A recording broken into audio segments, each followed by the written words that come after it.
Hello, welcome to my channel. നമുക്കിന്ന് പുളിയിഞ്ചി എങ്ങനെയാണ് ഉണ്ടാക്കുക നോക്കാം.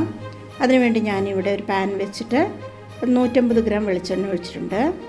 അതിലേക്ക് ഞാൻ 2 ടീസ്പൂൺ കടുക് ഇട്ട് കൊടുക്കുന്നുണ്ട്.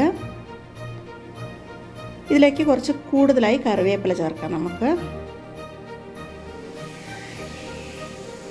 കറിവേപ്പില കൂടുതലിടുമ്പോൾ നല്ല സ്മെല്ലായിരിക്കും. ഇനി ഇതിലേക്ക് നമുക്ക് 250 ഗ്രാം ഇഞ്ചി ചെറുതായി കൊത്തി അരിഞ്ഞത് ചേർത്ത് കൊടുക്കാം. എത്ര ചെറുതായി അരിയുന്നോ അത്രയും ടേസ്റ്റ് ആയിരിക്കും.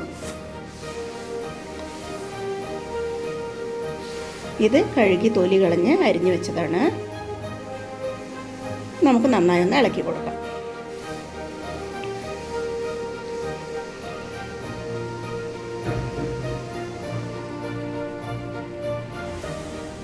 ഇനി 100 ഗ്രാം എരിവില്ലാത്ത പച്ചമുളക് ചേർത്ത് കൊടുക്കാം. ഇതധികം മൂക്കാത്ത മുളകാണ്. ഇങ്ങനത്തെ മുളകായിരിക്കും പുളിയിഞ്ചിക്ക് ടേസ്റ്റ്. ഇനി ഇതിലേക്ക് നമ്മൾ മുളക് പൊടി ചേർക്കുന്നുണ്ട്.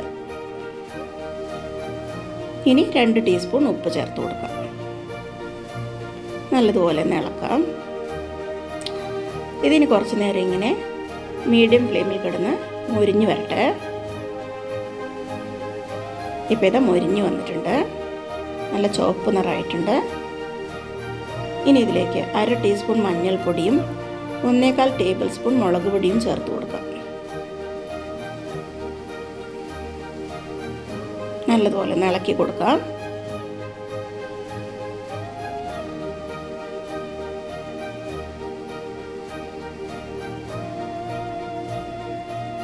ഇനി നമുക്ക് വറുത്ത് പൊടിച്ച് വെച്ച 1 ടീസ്പൂൺ ഉലുവപ്പൊടി ചേർത്ത് കൊടുക്കാം. ഇത് ഞാൻ ഒന്നിച്ച് വറുത്ത് പൊടിച്ച് ഒരു ഭരണിയിലാക്കി വെച്ചിരുന്നതാണ്. ഇങ്ങനെ ചെയ്യുകയാണെങ്കിൽ നമുക്ക് എളുപ്പമായിരിക്കും ഉപയോഗിക്കാൻ.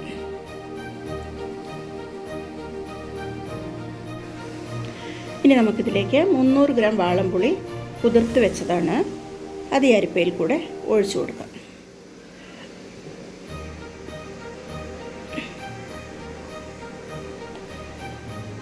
അരിച്ചെടുത്തിട്ടുണ്ട്.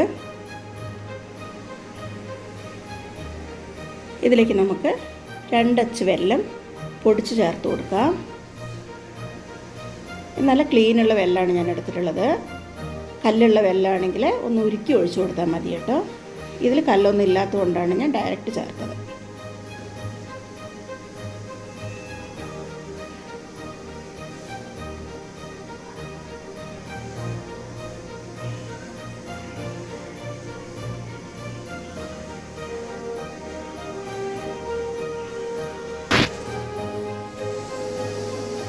ഇനി ഇതിലേക്ക് ഞാൻ 1 സ്പൂൺ ഉപ്പ് കൂടി ചേർക്കുന്നുണ്ട്.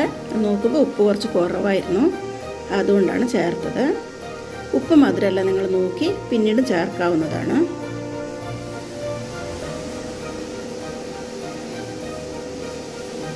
മധുരം പോരെങ്കിൽ 1 അച്ച് വെല്ലം കൂടി ഉരുക്കി ചേർത്താൽ മതിയാവും. പഞ്ചസാര ചേർക്കണ്ട. ഇനി ഇതിലേക്ക് ഞാനൊരു 1/2 ഗ്ലാസ് വെള്ളം ഒഴിച്ചു കൊടുക്കുന്നുണ്ട്. നല്ലതുപോലെ ഒന്ന് വെട്ടി തിളയ്ക്കട്ടെ.